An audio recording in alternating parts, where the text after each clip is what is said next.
What's up everybody, my name is Dwight and welcome back to Geforce Garage. In any of the Battlefield games, it's important to work as a team to turn the tides of battle.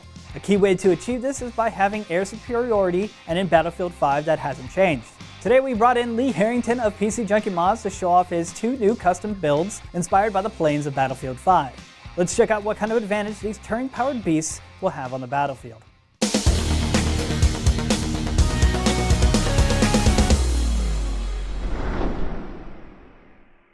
Well, hey Lee, thanks for coming by. I see you've brought us a couple of really awesome plane mods. How'd you actually come up with the concept for these? Well, when the Battlefield 5 trailer came out, I knew I had to build some mods for that. Ever since I was young, I've always been into the World War II planes, and in the trailer I could see a couple of the planes doing some duels, and I thought it'd be kind of cool to take the British Spitfire and maybe the German Messerschmitt and put them head to head. Nice, and make like dueling PCs as well. There you go. Yeah.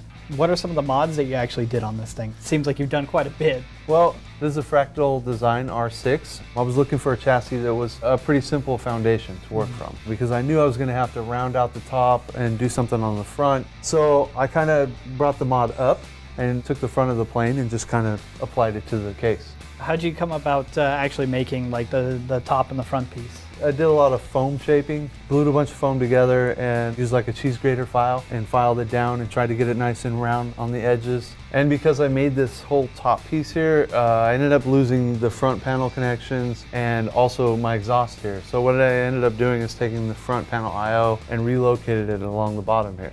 And then on the top here, I ended up channeling out the back, and I cut a piece off of the original filter that was up top and put that into the back there and then kind of blended it all together.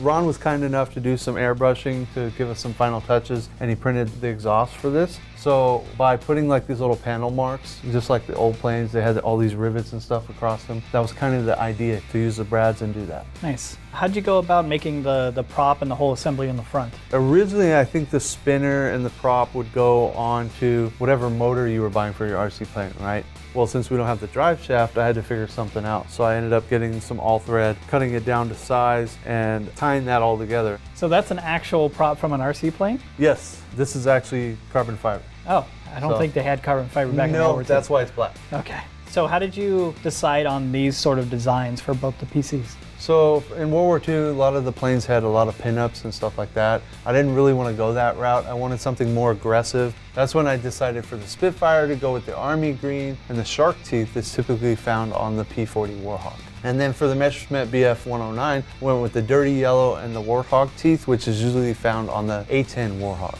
Well, it looks great, but what are the actual specs of the PC? So we have the ASUS X299 motherboard, an Intel i7-7820X, the Trident Z RGB 32 gig kit from G-Skill, the 970 EVO 500 gig SSD, the EVGA 1000 with the cable mod kit, and then for cooling we have the Corsair ML140 fans all throughout. For the CPU block we have the Heat Killer water block and a Heat Killer pump res combo kit, all powered by the Geforce RTX 2080 Ti. Nice. So this thing's going to be able to play Battlefield 5, no problem. Hands down, no problem. Well, Lee, you did a fantastic job. These things look awesome. If you guys enjoyed this type of video, be sure to hit that subscribe button down below. We'll see you for the next one.